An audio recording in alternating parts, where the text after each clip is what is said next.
제가 대학원을 다닐 때, 대학원 3학년 때 결혼을 했습니다. 학생일 때 결혼을 했고, 또 집에서 반대하는 결혼을 해서 결혼 초에 생활을 하기가 매우 버거워서 주중에는 수업을 듣고 수업이 없는 주말에는 아르바이트를 해야 했었습니다. 그때 다양한 아르바이트를 했었는데 그 중에 기억나는 게 하나가 어린이 영어 학습지, 윤 선생이라고 하는 그 학습지 선생님을 해서 아침마다 애들에게 전화하고 각 집마다 방문해서 20분씩 가르쳐주는 그런 것도 했었고요. 둔산동에 계시는 어느 성도님이 애들을 몇 명 모아줘가지고 중학교 애들 데리고 영어 과외도 하고 그랬었습니다.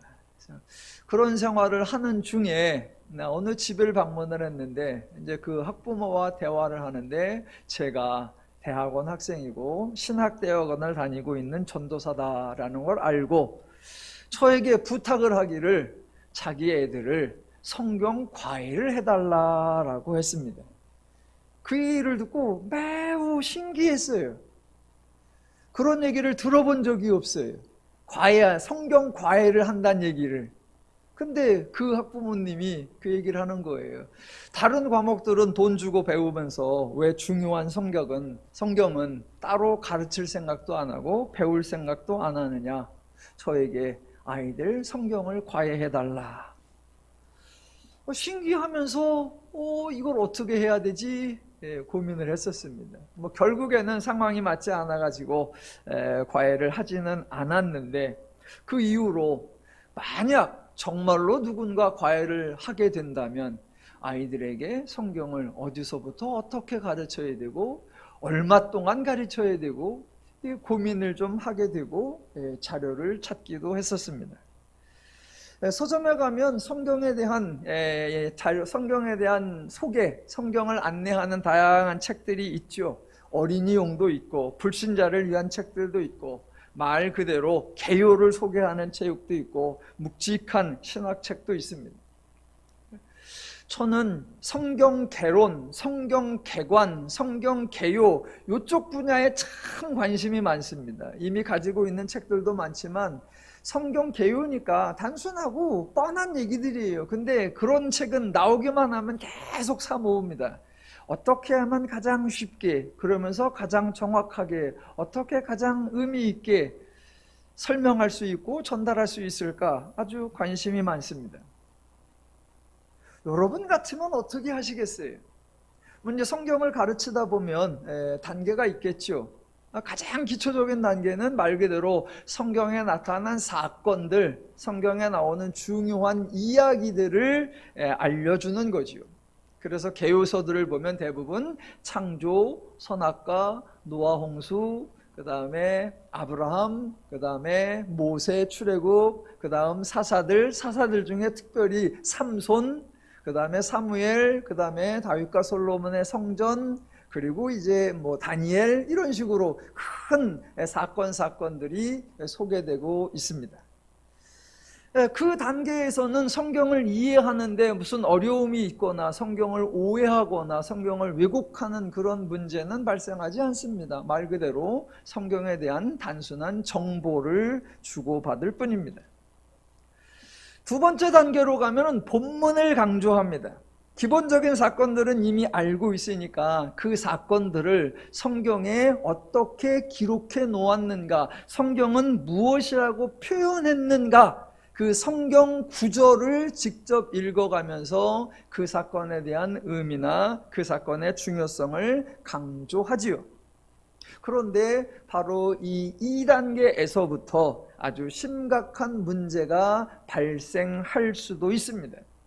그 이유는 성경에 기록된 그대로, 성경에 표현된 그대로 받아들이기 때문입니다. 있는 그대로 이해하는 것, 그것을 문자주의라고 합니다. 성경은 법적인 문서가 아니고 학술적 자료가 아니죠. 성경은 하나님에 대한 이야기, 하나님이 행하신 사역들에 대한 이야기, 하나님과 인간의 주고받은 대화, 이러한 것들을 다양한 문학적 장르와 수사적 표현으로 기록되어 있습니다. 그런데 기록되어 있는 그대로, 표현되어 있는 그대로 읽고 그대로 이해하면 오해가 생기는 겁니다. 성경이 기독교의 경전이니까 많은 분들이 성경을 참 소중하게 생각하죠. 그래서 성경에 대하여 생각하려 하지 않고 따지려 하지 않고 아주 겸손하게 있는 그대로 믿고 있는 그대로 수용하려고 합니다. 그러나 그러한 자세는 겸손한 것이 아니라 성경에 대하여 조금 무지한 거죠. 얼마 전에 제가 아는 목사님 한 분이 SNS에 본인의 큐티를 올리셨습니다. 매일 올리시는 분이에요. 그분이 사용하고 있는 큐티 관련 책자가 그날 본문이 신명기 28장이었나 봅니다. 신명기 28장은 아주 유명한 장인데 흔히 상벌장 또는 축복과 저주의 책이라고 부릅니다. 거기에 이렇게 써 있습니다. 하나님의 말씀에 순종하면 들어가도 복을 받고 나가도 복을 받을 것이며 라는 구절이 있고, 하나님의 말씀에 불순종하면 들어가도 저주를 받고 나가도 저주를 받는다 라는 구절이 기록되어 있는 장, 신명기 28장에 그렇게 기록되어 있습니다. 순종하면 복을 받고 불순종하면 저주를 받는다라는 표현이 한 번 되어 있는 게 아니라 순종하면 이렇게 복을 받을 것이며 불순종하면 저렇게 저주를 받을 것이다. 여러 번 반복되어 있으니 순종하라, 불순종하지 마라, 강조하고 있는 것이 분명합니다. 그 신명기 28장을 묵상을 하고 그분이 큐티를 올리셨어요. 큐티 중에 이런 거 저런 거 빼고 그분이 했던 구절 몇 가지를 제가 소개해 보겠습니다. 하나님의 기준은 명백합니다. 그리고 하나님의 기준에 어긋나는 것에 대해서는 엄중하게 그 책임을 물으십니다. 하나님의 말씀과 율법을 잘 지켜 행하며 하나님을 잘 섬기며 경외하면 하나님께서 이미 허락하신 복을 누리게 되지만 그렇지 못하면 결국 재앙을 면하지 못할 것입니다. 하나님은 하나님을 거역하는 자에게는 무자비하게 저주와 재앙을 내리시는 분이십니다. 그래놓고 저주에 관련된 성경 구절들을 다 적어놨어요. 아마도 이분은 본인이 본문에 충실했다고 생각하실 수도 있습니다. 그런데 그게 바로 치명적 실수입니다. 왜냐하면 하나님이 왜 이렇게 말씀하셨는가, 그것을 전혀 고려하지 않았기 때문입니다. 하나님이 그렇게 말씀하신 것 사실이고요. 성경에 그렇게 기록되어 있는 것 맞습니다. 하지만 본문의 앞과 뒤를 읽어보면 하나님은 그렇게 말씀하셨지만 그 말씀대로 행하시지 않았고 그 목사님이 강조한 대로 백성들을 징계하지 않았다는 것, 저주하지 않았다는 것을 알 수 있습니다. 이스라엘이 하나님에게 불순종한 것이 한두 번이 아닙니다. 그렇다고 하나님이 불순종한 이스라엘에게 들어가도 저주를 받고 나가도 저주를 받게 하셨느냐? 아니요, 그렇게 하지 않았습니다. 하나님이 저주의 사례로 여러 가지를 표현하셨는데 그거 하나도 실천하지 않으셨습니다. 써있기는 그렇게 써있는데 하나님의 의도는 그게 아니었다는 겁니다. 성도님이 그 본문을 보고 그렇게 큐티를 해서 말씀을 잘 지켜야겠다라고 다짐을 했다면 충분히 이해해 줄 수 있습니다. 왜? 그분이 성경 전문가가 아니니까. 하지만 SNS에 올리셨던 그분은 성도가 아니라 목회자이셨습니다. 그것도 목회 초년병이 아니에요. 목회 이미 30년쯤 하신 분이에요. 목회만 하신 분이 아니에요. 교단에서 교육을 담당하는 기관에서 근무도 하셨었고요. 해외에 나가서 선교사로도 10수년 활동을 하셨었고요. 교단의 주일학교 공과를 직접 저술하기도 하셨었고요. 현재도 신학교에서 강의도 하고 계시는 분이에요. 저하고 연배도 비슷하고요. 저하고 같은 지역에서 활동도 했었기 때문에 저도 잘 아는 분입니다. 아니, 잘 아는 사람을 설교 중에 이렇게 뒤통수를 치나, 그런 얘기가 아니고요. 제가 그분을 비난하려고 하는 게 아니라 성경에 대한 오해가 좀 속상해서 그렇습니다. 아니, 큐티 한 번 올린 것 같고 그렇게 심각하게, 아니요. 한 번이 아니라 그분이 매일 올리세요. 매일 올리세요. 그래서 저는 매일 덕분에 큐티를 덤으로 해요. 덤으로 해. 그런데 매번 패턴이 그래요. 성경을 이해하는 유형이 똑같아요. 그래서 참으로 속상하다, 참으로 안타깝다, 그거예요.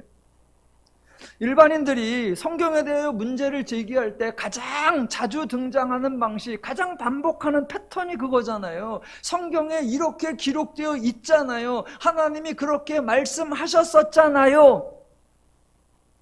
예, 그렇게 말씀하신 적 있고 그렇게 기록되어 있습니다. 그러면 언제나 왜 그렇게 말씀하셨을까? 언제 그 말씀을 하셨을까? 무엇을 위해 그렇게 말씀하셨을까? 앞뒤 문맥은 무엇일까?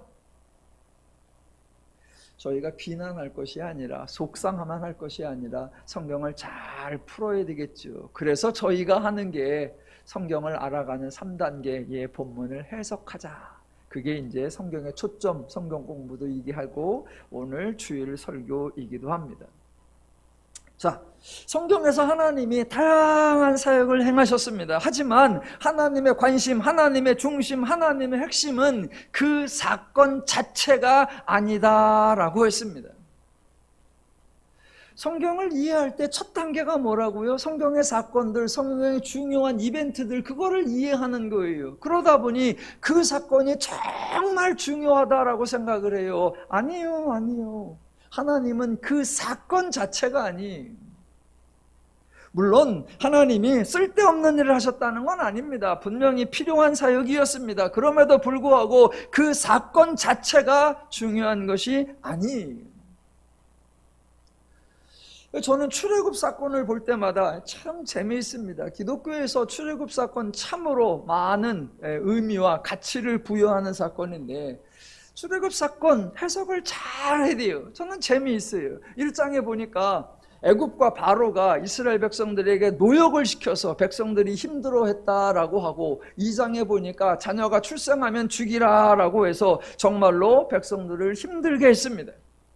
그래서 출애굽기 2장 23절을 보면 이스라엘 자손은 고된 노동으로 말미암아 탄식하며 부르짖으니, 예, 정말로 힘들었어요. 정말로 곤고했어요. 그래서 부르짖고 호소했습니다. 24절에 하나님이 그들의 고통 소리를 들으시고, 예, 그들이 정말 괴로워했어요. 그걸 안타까이 여기셔서 하나님이 저들의 부르짖음을 들으셨고 그 유명한 10가지 이적 사건을 행하셔서 마침내 이스라엘 백성을 애굽에서 건져내셨습니다. 이스라엘 백성의 입장에서는 자기들의 기도가 응답된 것이고 자기들의 소원이 성취된 겁니다. 그런데 그 다음에 나오는 백성들의 반응은 완전히 예상 밖이에요. 자, 애굽에서 나왔으면 어디론가 가야지요. 그렇게 가는 도중에 도착한 곳이 홍해였습니다. 애굽이 순순히 보내지 않을 거, 그거 당연하지요. 그래서 바로의 군대가 쫓아옵니다. 누구나 쉽게 충분히 예상되는 상황이죠. 압제받던 주인에게서 벗어난 노예들의 앞길에 레드카펫이 깔려있다? 아니요, 그러지 않을 거지요. 또 노예가 탈출을 합니다. 혼자 도망가는 것이 아니라 집단적으로 한 민족의 노예가 통째로 민족에게서, 국가에게서 빠져나갑니다. 그것도 빈손 들고 나가는 것이 아니라 압제하던 자들에게 금과 은과 의복을 내놔라, 그래서 그것을 취해서 가지고 나갑니다. 곱게 내보내줄 리가 있습니까? 아니지요. 그렇게 노예가 도망을 가거나 노예 집단들이 탈출을 하면 뒤에 당연히 추노꾼들이 등장을 하지요. 그래서 저들이 가다가 홍해 앞에 멈췄다라는 걸 알고 바로의 군대가 쫓아온다. 예, 당연합니다. 그런데 그 장면에 이스라엘 백성들이 뭐라고 하느냐? 출애굽기 14장 11절. 애굽에 매장지가 없어서 당신이 우리를 이끌어내어 이 광야에서 죽게 하느냐? 당신이 우리를 애굽에서 인도해내어 우리에게 이같이 하느냐? 우리가 애굽에서 당신에게 이른 말이 이것이 아니냐? 우리를 내버려 두라. 우리가 애굽 사람을 섬길 것이라 하지 아니하더냐입니다. 아니, 이렇게 반응할 거면 뭐하러 부르짖었습니까? 이렇게 반응할 거면 뭘 도와달라고 호소를 했어요? 그러면 하나님이 어떻게 하셨어야 합니까? 애굽에서 건져내지 마셨어야 합니까? 듣기는 들어오고 도와주기는 도와줘야 되는데 꺼내오면 안 되고, 그냥 벽돌을 만들기는 하는데 너무 많이 만들지 않게 적당량만 만들게 그 정도 선까지만 도와주셨어야 합니까? 자, 기독교에서 출애굽 사건 다양한 의미로 매우 강조되고 있습니다. 그런데 정작 부르짖었던 백성들, 출애굽한 당사자들은 즐거워하지 않고 신나하지 않고 기뻐하지 않고 행복해하지 않았습니다. 제가 성경을 읽으면서 재밌어 하는 거는, 보세요, 출애굽한 백성들이 원망을 하는데 출애굽하기 전에 이스라엘, 즉 창세기에 나오는 이스라엘의 조상들, 아브라함이나 이삭이나 야곱이나 요셉을 보면 그들은 하나님께 원망했더라, 하나님께 불평했더라, 그런 게 없어요. 그 조상들에 비하면 정말로 10가지 이적 사건이라고 하는 어마어마한 은혜를 체험하고 압제받던 것에서 풀려난 이스라엘 백성인데, 그러면 조상들보다 더 많이 기뻐하고 더 많이 감사하고 더 많이 찬송해야 할 것 같은데, 나오자마자 첫 마디가 어이씨, 우리를 그냥 두지, 차라리 우리는 애굽을 섬길 텐데. 애굽에서 나와서 홍해 앞에서 너무 절박해서 그런 거 아니에요? 예, 그렇다 칩시다. 그러면 이제 홍해를 건너갔어요. 광야로 들어갔어요. 그 다음부터는 똑같아요. 광야에 가서 또 원망하고 또 불평하고 또 원망하고 또 불평합니다. 한두 번이 아니에요. 하루 이틀이 아니에요. 그러면 출애굽 시켜주신 하나님이 잘못하신 겁니까? 예, 하나님이 잘못하실 리가 없죠.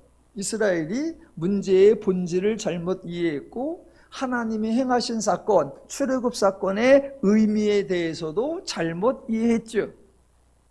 하나님이 출애굽이라는 사건을 행하셨습니다. 그러나 하나님의 목적은 이스라엘을 애굽에서 건져내는 것 그 자체가 아니라 출애굽하는 그 모든 과정을 통해 하나님을 알게 하는 계시, 그게 핵심이었죠.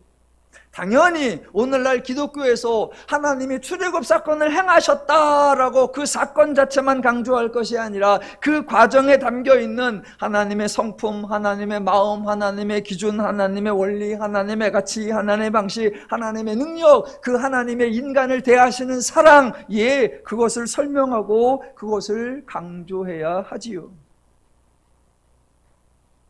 성경에서 자꾸 사건의 포인트를 맞추다가 하나님의 의도, 하나님의 목적을 놓치는 경우가 너무나 많아요.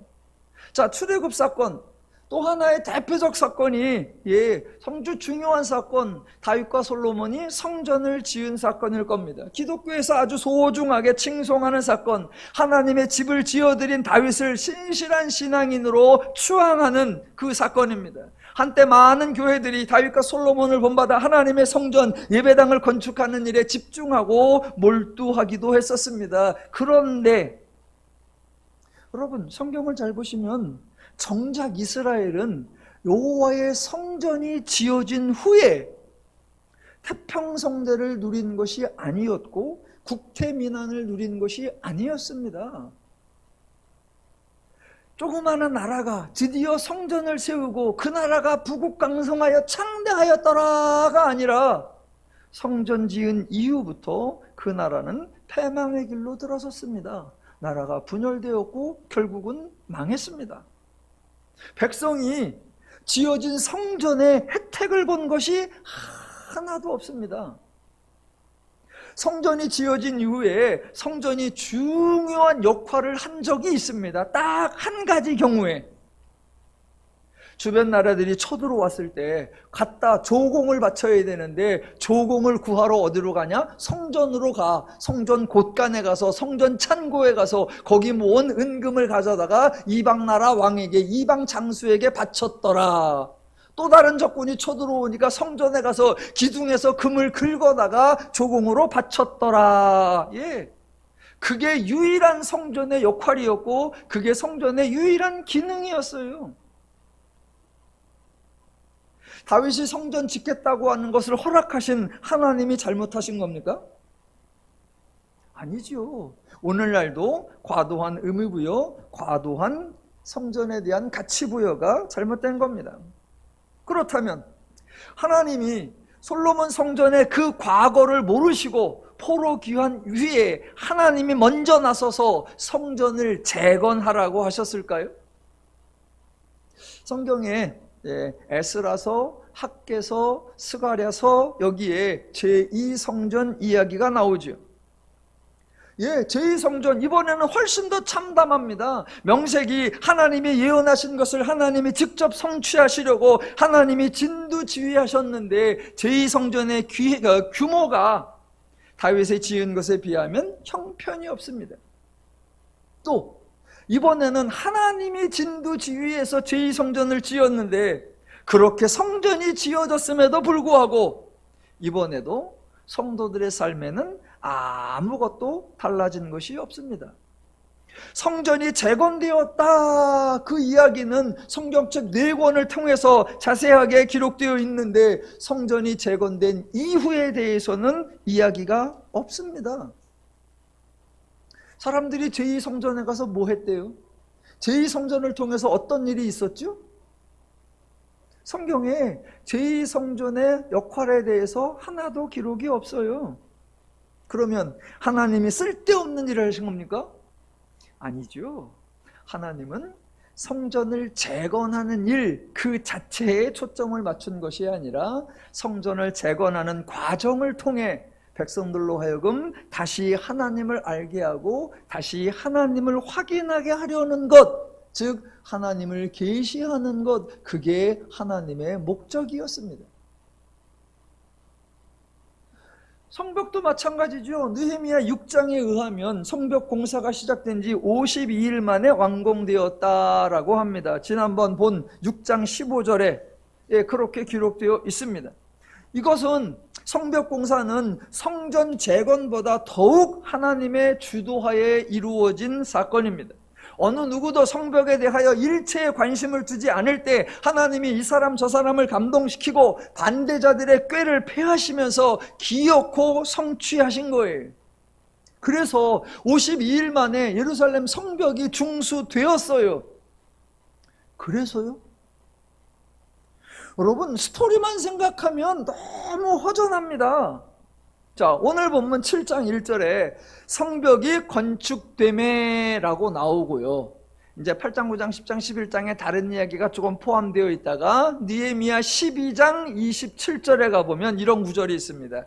예루살렘 성벽을 봉헌하게 되니 각처에서 레위 사람들을 찾아 예루살렘으로 데려다가 감사하며 노래하며 제금을 치며 비파와 수금을 타며 즐거이 봉헌식을 행하려 하매.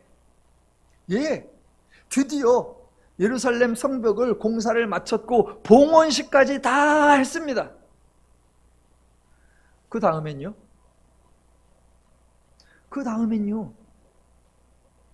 여러분 정답. 성경이 아무 말도 안 해요. 그러니까 여러분이 할 말이 없어서 가만히 계셨죠? 그 느헤미야가 세운 예루살렘 성벽에 대해서는 느헤미야서 앞에도 전혀 언급이 없고 느헤미야 다음에도 전혀 언급이 없습니다. 원래 성벽이 언제 세워졌었는지 모르고 그래서 느헤미야가 어떤 성벽을 중수했는지 안 나오고 그렇게 준수를 해서 봉헌식까지 했다. 그래서 그 다음에 그 성벽이 있어서 백성들이 어떤 유익을 얻었고 그 성벽으로 말미암아 백성들이 어떤 도움을 받았는가, 성벽이 있을 때와 없을 때 어떤 차이가 있었는가 한마디도 안 나와요. 그래도 성벽이 세워졌으니까 그 다음부터는 예루살렘이 안전했겠죠. 이제 적들이 올다가 성벽을 보고 못 넘어와가지고 이제 예루살렘이 안전했겠죠. 어림도 없는 소리. 그때 이후로도 400년 동안 계속 이스라엘은 이방의 침입을 받고 압제를 받습니다. 성벽 때문에 방어의 덕을 보았다, 그런 기록 하나도 없어요. 이런 거 뭐하러 세웠어요? 그렇다고 하나님이 헛수고를 하신 겁니까? 아니요. 하나님의 목적은 성전이 꼭 필요하다, 성벽이 절대적으로 유익하다 그런 것이 아니라 성전을 세우는 그 모든 과정, 성벽을 세우는 모든 과정, 그 과정을 통해 하나님이 어떤 분이신지, 하나님이 어떤 마음을 가지시는지, 하나님이 어떤 능력을 가지시는지, 하나님이 인간을 어떻게 대해 주시는지 그 하나님에 대하여 계시하는 것, 그게 하나님의 사역의 목적이었다라는 겁니다. 그러니까 하나님은 하나님 스스로를 자꾸 계시하셨습니다. 하나님이 하나님 자신을 드러내고 나타내고 보여주고 알려주고 가르쳐 주셨습니다. 하나님이 하나님 스스로를 계시하셨어요. 예전에도 한번 말씀드린 적이 있는데, 그렇게 하나님이 스스로를 계시하시니까 기독교에서는 인간이 하나님을 증명해야 할 필요가 없습니다. 하나님이 단 한 번도 인간에게 하나님을 증명하라고 말씀하신 적이 없습니다. 너는 이방에 나가서 나의 존재를 증명하고 나의 힘과 능력을 널리 알리라, 그런 말씀하신 적이 없어요.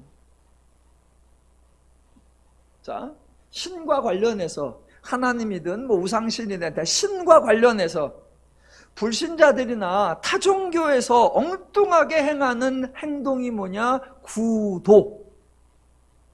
신과 관련해서 불신자들이나 타종교에서 행하는 행동이 구도예요. 즉 신을 찾고 신에 대하여 알고자 하는 거지요. 그래서 길을 나서기도 하고 수행을 하기도 하고 금욕을 하기도 하고 다양한 종교적 행위를 하기도 합니다. 모두 신을 만나거나 신에 대하여 알려고 하는 열정을 가지고 행동을 합니다. 왜 그런 일들을 해요? 그들의 신은 자기를 계시하지 않기 때문입니다. 그래서 우리가 다큐멘터리나 이런 데 보면 신을 찾아 나서는 사람들, 그래서 여러 가지 길을 나서며 고행을 하고 수행을 하고 수도를 하는 그런 모습을 봅니다. 그렇게 신을 찾는 모습은 보이는데, 그래서 결국 신을 만났다 이런 사람은 본 적이 없습니다. 물론 이제 여러 가지 그런 종교적 행위나 수행들을 소개한 후에 나중에 알고 보니 주변에 있는 사람들이 그들이고 친이었고 이런 얘기죠. 마치 파랑새 이야기처럼. 타종교는 그런 구도 행위를 해요. 왜? 그들의 신이 계시를 하지 않으니까. 자, 그러면 타종교에서 신을 찾으려는 노력과는 상대적으로 신과 관련하여 기독교에서도 엉뚱한 행동을 하는 게 있습니다. 저쪽은 신이 계시를 하지 않으니까 신을 찾는 거예요. 기독교는 그럴 필요가 없어요. 그런데 기독교에서 하지 않아도 되는데 하고 있는 엉뚱한 일, 그게 바로 증명하려는 거예요. 교회적 표현으로 하면 증인이 되라라고 하는 거나 증인이 되려고 노력하는 겁니다. 여러분, 이게 엄청난 오해입니다. 우리는 하나님을 증명할 필요가 없습니다. 왜? 하나님이 하나님 스스로를 계시하고 있기 때문입니다. 하나님이 알아서 잘 하시잖아요.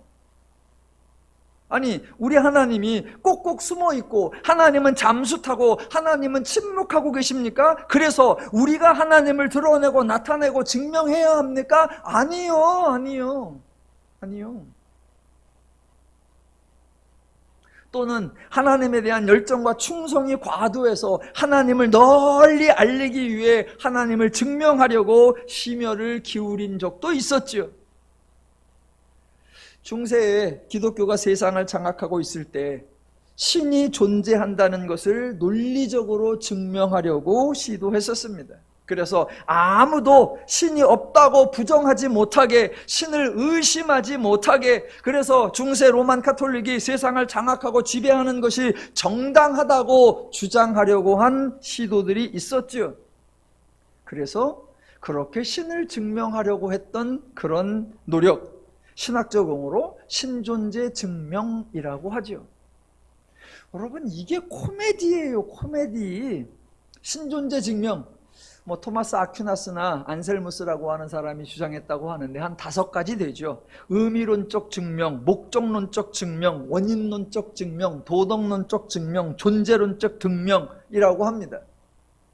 그런데 그 증명의 방법이 맞느냐 틀리느냐, 그 증명의 내용이 맞느냐 틀리냐를 떠나서 그거는 인간이 할 일이 아니다라는 겁니다. 그거 인간의 지독한 교만이에요. 마치 하나님이 계시가 부족한 것처럼, 하나님이 계시하는 방법이 적절하지 않은 것처럼, 그래서 인간이 더 정확하고 분명하게 반론이 제기할 수 없게끔 완벽하게 증명해 보겠다는 발상, 그 자체가 교만이고 그 자체가 하나님의 일하심을 부정하는 것에 불과합니다. 기독교는 인간에게 그런 거 하라고 한 적이 없어요. 하나님을 계시하는 거 하나님이 충분히 많이 하십니다. 그런데 인간이 그걸 하려고 하니까 성경에서 하나님이 직접 행하신 하나님의 계시 사역과는 전혀 다른, 아무 쓸데없는 말장난에 불과한 그런 것들을 신존재 증명이라고 하는 거창한 제목으로 했지요. 그런데 정작 하나님은 내가 존재한다라는 것을 증명받으려고 하지도 않았고 증명하려고 하지도 않았습니다. 자, 하나님이 여러 사건들을 통하여 궁극적 계시를 하려고 했다라고 했습니다. 하나님이 행하신 계시 사역의 특징들이 뭐죠? 하나님은 말로 하지 않았고 이론으로 하지 않았고 논리로 하지 않고 직접 사역을 행하심으로 직접 사건을 통해 행하셨습니다. 그 사건들 하나님에게는 아무 필요가 없었어요. 그 사건들이 하나님에게 유익을 준 건 없었습니다. 그런데 저들에게는 필요해 보이고 저들에게는 유익하게 여겨지는 그런 일을 하나님이 굳이 행하시면서 그 사건들을 통해 저들을 하나님을 알게 하시려고 했습니다. 그래서 그 사건들에서 중요한 게 뭐냐? 하나님이 나타난 게 뭐냐? 하나님의 성품이 나타나고 하나님의 속성이 나타나고 하나님의 마음이 나타나고 하나님의 기준, 하나님의 가치, 하나님의 원리, 하나님의 방식, 하나님의 능력, 하나님의 사랑, 하나님의 온유, 하나님의 자비, 하나님의 긍휼, 그 하나님에 대하여 우리에게 밝혀진 겁니다. 그런데 인간이 하려고 했던 신존재 증명, 그 존재 증명이 설명이 된다고 해도 그 5가지 신존재 증명에 대하여 우리가 하나님에 대하여 알 수 있는 게 뭐죠? 그 설명을 들어보면 말이 돼. 그래서 하나님은 존재하는 게 맞겠구나. 거기까지는 돼요. 그 말대로라고 하면 그렇겠구나. 돼요. 대신 그 하나님에 대하여 아무것도 밝혀지는 게 없어요. 모든 움직이는 것은 뭔가 원인이 있다. 이것이 움직여서 이게 움직이고 이게 움직이고, 그럼 거꾸로 가보자. 이것이 이렇게 움직여야 한다. 그러면 맨 처음에 그 움직임을 만들어내는 가장 근본적인 원인이 있을 거 아니냐. 그게 신이다. 말이 돼요. 그래서 모든 움직임이 시작이 되는 어떤 존재가 있겠구나. 그건 말이 돼. 그런데 그 신의 성품이 뭐죠? 그 신의 기준이 뭐죠? 그 신의 속성이 뭐죠? 그 신의 마음이 뭐죠? 그러니까 성경은 그 사건을 통해서 하나님이 하나님의 속성, 하나님의 성품, 하나님의 마음, 하나님의 기준, 하나님의 사랑, 인간을 대하는 하나님의 태도, 이런 걸 소개해줘요. 그런데 인간의 방법론에는 하나님에 대한 아무런 이해가 생기지 않아요. 기독교에서 했던 게 신존재 증명이라는 게 역사에서 있었고요. 유대교에서도 하나님을 어떻게 소개할까 고민이 많았었나 봐요. 그래서 유대교에서 랍비들이 하나님에 대한 또는 하나님의 말씀에 대한 묵상을 기록해 놓은 책이 탈무드라고 하는 책이잖아요. 탈무드가 매우 방대해요. 그래서 저와 여러분은 탈무드 중에서 요약한 이런 몇 가지 얘기를 알고 있을 뿐이에요. 근데 제가 들었던 기억에 의하면 탈무드에서 랍비들이 신에 대하여 묵상하고 신에 대하여 토론한 그런 내용이 있습니다. 그 중에 하나가 뭐였냐면요, 우리 하나님은 전능하시도다 그랬어요. 그러면 이 전능하다는 걸 어떻게 설명할까 고민을 했어요. 그래서 심각하게 토론을 했는데 어떻게 토론을 했냐? 우리 하나님은 전능하시다면 과연 동그란 네모를 만드실 수 있나? 그런 걸 헛소리라 그래요. 헛소리. 그러니까 성경이 말하려고 하는 전능은 그따위가 아니에요. 그런데 우리 하나님은 전능하셔. 모든 것을 할 수 있어. 그러니까 동그란 네모를 만드실 수 있나? 그거 가지고 밤을 새며 토론했대. 또 하나 나오는 얘기가 그 얇은 바늘 끝에다가 우리 하나님은 천사를 몇 명까지 세우실 수 있나? 그거 가지고 랍비들이 밤새 토론을 했대. 헛짓거리예요. 아니요. 우리 하나님은 하나님의 계시사역을 통해 하나님 잘났다 그걸 소개하려는 것이 아니라 하나님의 마음, 심정, 원리, 기준, 가치, 능력. 그래서 이 하나님이 죄와 어떻게 다른가를 알게 하고 죄보다 얼마나 좋은가를 알게 해서 우리로 하여금 그 하나님을 알고 그대로 살게 하려는 의도셨어요. 자, 기독교의 하나님, 제가 자꾸 강조하는 게 우리 하나님은 일하시는 하나님이다 라고 합니다. 제가 이렇게 강조하면 꼭 나오는 질문이 하나님 혼자 다 해먹네? 그럼 우린 뭐 해요? 아무것도 안 해요? 아니요. 하나님이 일하시는 분이라고 해서 인간은 아무것도 하지 않는 것은 아니죠. 인간도 일을 해요. 자, 하나님이 사람을 찾아오십니다. 그리고 그 사람을 통해 하나님이 하실 일을 말씀하셨고 하나님이 하실 일을 약속하셔서 그 사람이 하나님의 일에 동참을 하기도 합니다. 예, 사람도 일을 하기도 합니다. 구체적 예를 들어보면 하나님이 모세를 찾아오셨죠. 그래서 모세로 하여금 이스라엘을 출애굽시키겠다고 하셨습니다. 그래서 모세가 애굽에 갔고 바로와 대화를 했고 10가지 이적을 행하기도 했고 홍해 앞에서 손을 들고 있기도 했습니다. 모세가 그런 일을 했죠. 그런데 그거 모세가 했느냐? 정확하게 하면 하나님이 모세를 통해 그런 일을 하신 거예요.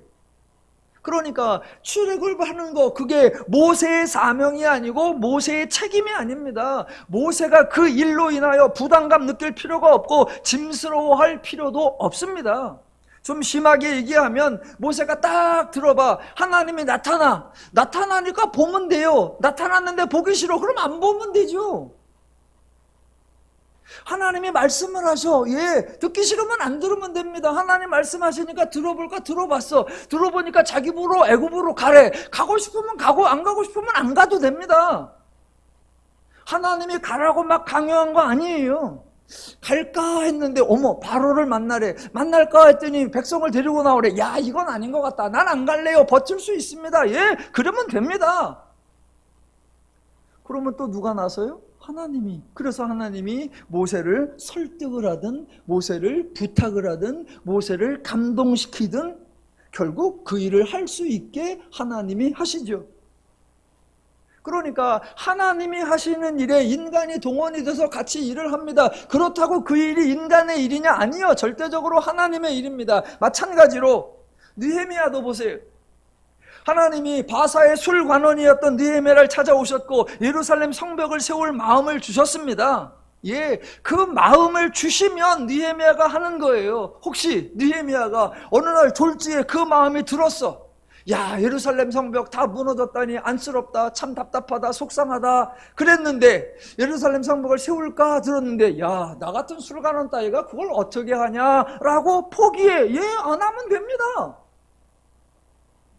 그랬더니 어느 날 바사왕 아닥사스다에게 술을 바치는 날인데 그날따라 아닥사스다 왕이 야, 느헤미야야, 너는 병이 없는데 왜 얼굴에 근심이 있냐? 세상에 이런 일이. 아니, 신하가 왕의 안색을 살피는 거지 왕이 신의 안색을 살피는 게 어디 있어요? 그래서 느헤미야는 졸지에 예, 사실은 제가 고향에서 온 사람 얘기를 들어보니까 예루살렘이 그렇대요 라고 그냥 얘기했어. 그랬더니 졸지에 또 왕이 그러면 내가 조서를 내려줄게. 너 가서 영벽을 세워라 라고 하네. 아유, 그게 세우라고 세워집니까? 제가 거기까지 어떻게 갑니까? 그랬더니 왕의 마병을 타고 가라. 간다고 됩니까? 재료가 한두 푼이에요. 그랬더니 모든 재료를 줄게. 되는 거예요. 느헤미야가 이 정도면 할만하겠는데 그러면 하는 거예요. 그래 놓고도 아니야 이래도 안 돼 그러면 안 말는데요. 그럼 또 어떻게 하겠다? 하나님이 또 도우시고 하나님이 또 도우시겠죠. 아니나 다를까 반대자들이 나서서 여러 가지 음모로 느헤미야를 죽이려고 합니다. 그랬더니 성경 본문에 뭐라고 한다? 하나님이 방해자들의 꾀를 패하시고.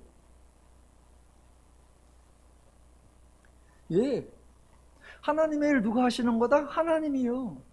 그 일에 사람이 동참한 적이 있습니다. 하지만 인간 중에 그 어느 누구도 하나님께 일했다고 상을 받은 사람이 없습니다. 왜요? 그 사람의 수고로 그 사람의 공로로 하나님의 사역이 된 것이 아니기 때문입니다.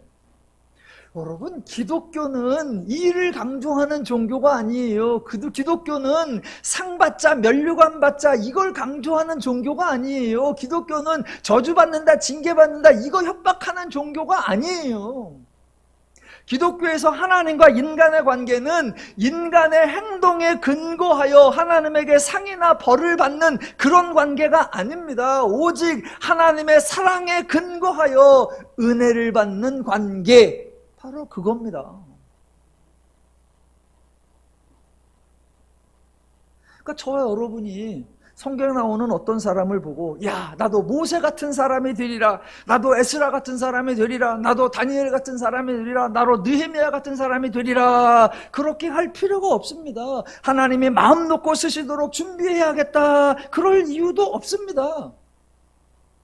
느헤미야 같은 사람 성경 전체의 한 명이에요. 다윗 같은 사람 성경 전체의 한 명이고 바울 같은 사람 성경 전체의 한 명이에요. 저와 여러분이 그런 사람이 될 가능성 딱 보니까 없어.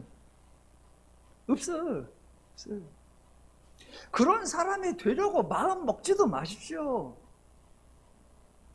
저와 여러분은 이스라엘 백성 중에 한 사람처럼 느헤미야 시대에 느헤미야가 아니라 그 시대에 있던 백성들 중에 한 사람처럼 하나님이 행하시는 사역을 보고 듣고 경험하면서 하나님을 배우고 아 하나님이 좋구나 하나님이 옳구나 라는 걸 알게 되었으면 그 하나님의 말씀대로 그 하나님의 뜻대로 사는 것 그것으로 충분합니다. 그것을 신학의 표현으로 하면 저와 여러분은 구원받은 성도로서 옛사람을 벗어버리고 새사람을 입으시면 되고 겉사람을 벗으시고 속사람을 입으시면 되고 죄를 버리고 하나님을 따라 살면 되는 겁니다. 그것으로 충분합니다.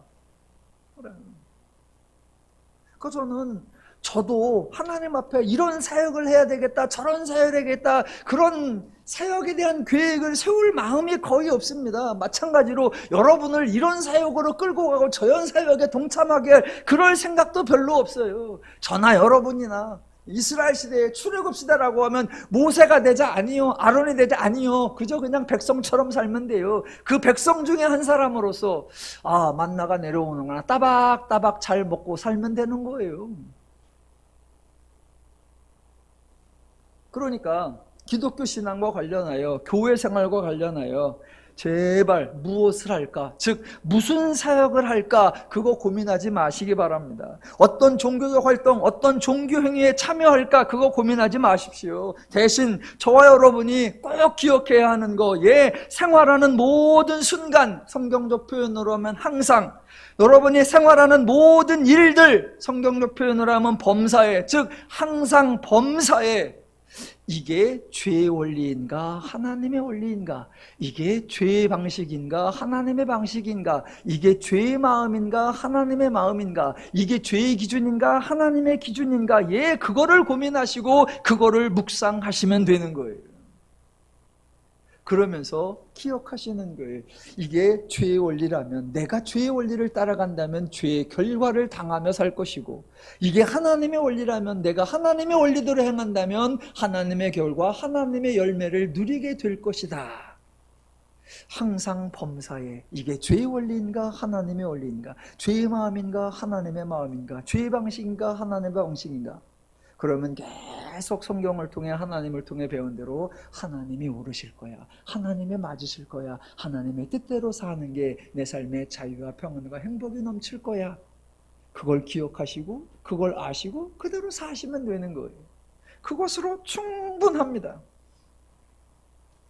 마지막으로 오늘 본문에 한 가지 오해가 될 만한 주제, 왜곡이 될 만한 구절, 선동이 만들어질 가능성이 있는 구절이 있어서 점검하고 가려고 합니다.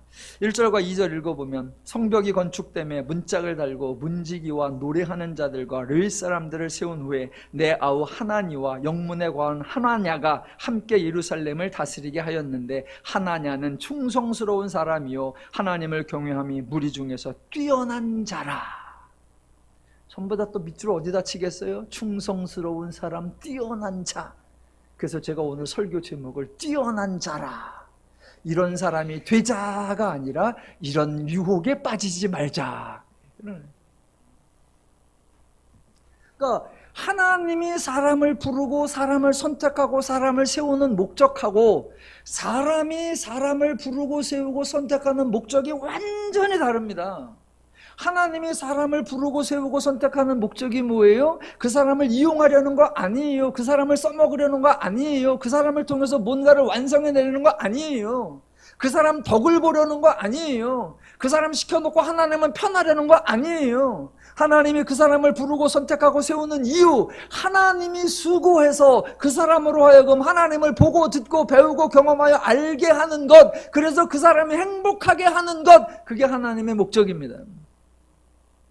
세상에 이런 목적을 가지신 분은 하나님뿐이죠. 일반적으로 사람이 사람을 부르고 선택하고 세우는 이유 뭐예요? 써먹으려고. 그래서 내 대신 일 시키고 그리하여 가능한 빨리 가능한 많은 일을 가능한 크게 완성하기 위해서. 그러니까 하나님은 하나님이 수고하려고 하니까 이 사람이 어떤 성분인지 어떤 능력이 있는지 어떤 실력이 있는지 어떤 대주가 있는지 그거 묻지도 따지지도 않아요. 내가 도와서 너를 행복하게 해줄게 이거예요. 세상은 저놈 덕을 덕보자 그러니까 가능한 한 잘난 놈 가능한 한 재주 있고 가장한 실력하고 가중한 한 말 잘 듣는 사람 뽑으려고 해요. 예, 그 차이가 큰 거예요. 그러니까 기독교에서 사역을 할 때는 언제나 두 가지를 확인해야 합니다. 이 사역 누가 행하는가 우리가 고백해야 되죠. 아 이거 하나님이 행하신다 라고요.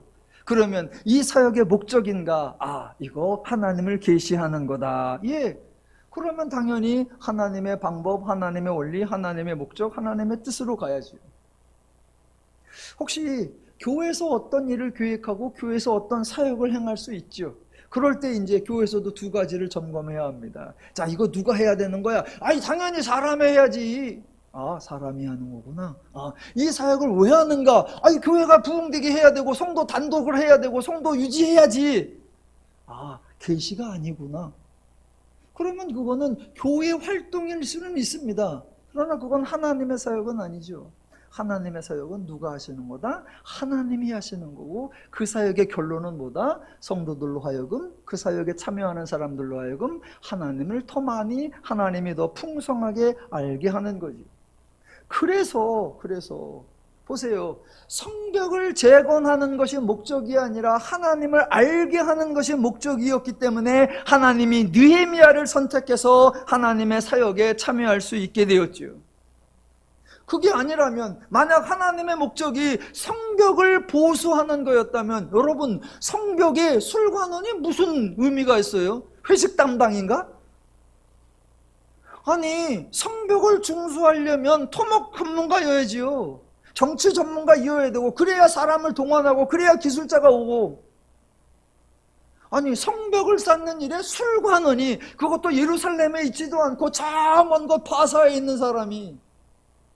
그런데 하나님의 목적은 성벽 중수가 아니라 하나님을 계시하는 것였기에 성벽과 아무 관계가 없는 느헤미야 같은 사람도 이 일에 참여할 수가 있었어요. 그런데 그렇게 성벽이 지어진 후에 느헤미야가 어떻게 이 성벽을 관리하고 어떻게 성벽을 유지할까 그 생각을 하니까 하나냐 같은 사람 뭐라고요? 신령한 사람, 충성스러운 사람, 뛰어난 자. 예, 느헤미야의 관심은 하나님을 알리는 게 목적이 아니라 성벽을 잘 관리하는 것이었지요. 그러니까 이런 표현이 이런 사람 씀의 대조가 성경에 이미 나와요. 자, 모세가 하나님 출애굽 사건에 쓰임 받은 거하고 출애굽할 때 이제 백성들을 재판할 때 아론이 모세에게 제안한 얘기가 크게 극명하게 달라요. 자, 하나님은 출애굽 자체가 목적이 아니라 그 출애굽하는 과정에 하나님을 알리는 게 목적이었어요. 그러니까 모세 같은 사람을 부르는 거예요. 만약 출애굽 자체가 목적이었다면 모세 같은 사람 안 쓰시죠. 살인자의, 도망자의, 배신자의, 스스로 못하겠다라고 하는 자포자기자의, 백성들도 인정하지 않는 자의, 그런 자가 무슨 리더십이 있고 그런 자가 무슨 영향력이 있어요. 그런 자들을 통해 어떻게 일을 해요? 그런데 하나님은 이따위를 데리고도 하실 수 있어 라는 걸 보여주려고 하니까 하나님은 모세 같은 사람을 써서 모두가 불가능해 보이는 걸 이루어내셨어요. 자, 그런데 홍해를 건넌 후에 백성들이 모여서 모세 앞에 재판을 받으러 옵니다. 그거를 아론이 이렇게 쳐다보니까 모세는 혼자 있고 백성들이 길을 줄게 늘어서서 언제 재판받나 기다리고 있어. 그러니까 아론이 모세에게 인재 등용에 대해서 조언을 합니다. 이렇게 말하죠. 너는 온 백성 가운데서 능력 있는 사람들 곧 신을 두려워하며 진실하며 불의한 이익을 미워하는 자를 살펴서 백성 위에 세워 천부장과 백부장과 50부장과 10부장을 삼아 그들이 때를 따라 백성을 재판하게 하라. 예, 하나님이 모세를 쓰는 방식은 뭐를 위한 거다? 하나님을 계시하기 위한 것. 아론이 인재를 등용하라고 하는 이유는 뭐다? 하나님 계시와는 아무 상관없는 질서 유지. 목적이 다르니까 쓰는 사람이 다르고 일하시는 방식이 다르죠. 예, 성경 전체에서 하나님은 우리를 일꾼으로 부르시는 게 아니에요. 하나님이 우리에게 기대하는 게 뭐다? 하나님을 알고 하나님의 뜻대로 살아 하나님의 은혜를 누리는 것. 하나님이 어떤 사람을 쓰시고 하나님은 그 사람을 쓰실 때 그 사람의 특징이 뭔가 그거를 가장 잘 보여주는 사건, 민수기 17장에 나오죠. 그 유명한 아론의 쌍난 지팡이 사건. 출애굽하여 광야를 지나가고 있는 백성들 사이에 모세와 아론 그리고 백성들 간에 갈등이 생겼습니다. 여러분, 하나님이 일하신다라는 것을 고백하면 기독교에서 사람 간의 갈등과 시기와 경쟁과 분열이 생기는 거, 이게 참으로 어이없는 거예요. 어차피 하나님이 하시는 건데. 그런데 죄인들 사이에서는 그런 시기와 질투와 갈등이 생겨요. 그래서 민수기 16장 3절에 백성들이 이렇게 말합니다. 그들이 모여서 모세와 아론을 거슬러 그들에게 이르되 너희가 분수에 지나도다. 회중이 다 각각 거룩하고 여호와께서 그들 중에 거시거늘 너희가 어찌하여 여호와의 총회 위에 스스로 높이느냐. 모세와 아론이 잘난 척을 한 적이 없고 높아진다고 이득을 볼 것도 없고 충성을 한다고 하나님께 따로 더 상을 받는 게 없어요. 오죽하면 모세도 하다 에이씨 하나님 내가 이 백성 낳았습니까? 내가 왜 이 꼴을 당해야 돼요? 라고 할 정도였어요. 근데 또 백성들은 모세한테 왜 네가 의시되느냐? 왜 네가 높아졌느냐? 예, 하나님을 인정하면 갈등이 생길 이유가 없는데 하나님을 인정하지 않으면 죄의 기준이 되고 죄의 마음이 생기니까 시기가 생기고 갈등이 생기고 분열이 생기고 싸움이 생기는 거예요. 저희 교단에 총회장님이 계신데 작년 9월에 총회에서 2명의 후보가 나와서 선거를 해가지고 50표 차이로 한 요분이 선거에서 이겼어요. 그래가지고 10월 달에 총회장 취임 예배까지 딱 드렸어요. 근데 떨어진 사람이 바로 법원에 고소를 했어. 그 10월에 취임했는데 1월 달에 법원에서 총회장 직무정지 가처분 딱 받아들여졌어요. 그래서 그때부터 총회장님이 없어. 지금 재판 중이에요. 그래서 임무 2달 하다가 중단돼가지고 지금 벌써 4월 끝나가요. 예. 곧 있으면 한 7월 되면 다음 총회장 후보요. 입후보해야 돼. 9월이면 임기가 끝나. 재판이 아직도 안 끝났어. 아마 재판이 9월쯤 끝날 것 같아. 그럼 끝나자마자 새로운 총회장 뽑아야 돼. 뭔 짓들이요 이게. 이게 우리 교단에서 벌어지고 있는 짓이. 저희 교단이 기독교 한국 침례회이고요. 저희 교회가 속해 있는 지방회가 둔산 지방회예요. 둔산 지방의 회장님이 아주 온유하신데 광명근이라고 있어요. 저희는 투표를 안 해요. 투표를 안 해. 총 회원 수가 19개 교회밖에 안 되니까 19명이 선배님이고 동기고 후배니까 이렇게 질서를 정해갖고 순서를 정해놨어요. 그래서 부장 몇 년 하고, 그 다음에 총무하고, 그 다음에 부회장하고, 그 다음에 회장하고 자동으로 가게 돼 있어요. 그래서 저도 자동으로 지금 회장을 올해 하고 내년에 해야 됩니다. 예, 의무예요. 회장 된다고 판공비 하나도 없고요, 특수활동비 하나도 없고요, 보너스 하나도 없습니다. 대신 지방회에 여러 이런저런 행사가 있으면 회장님 내 교회 후원 좀 하시죠. 예, 그래서 저희가 이런 거 저런 거 해야 합니다. 그러니까 기독교에서 가장 중요한 건 뭐냐? 이것을 하나님의 사역이라고 인정을 하느냐, 그거예요.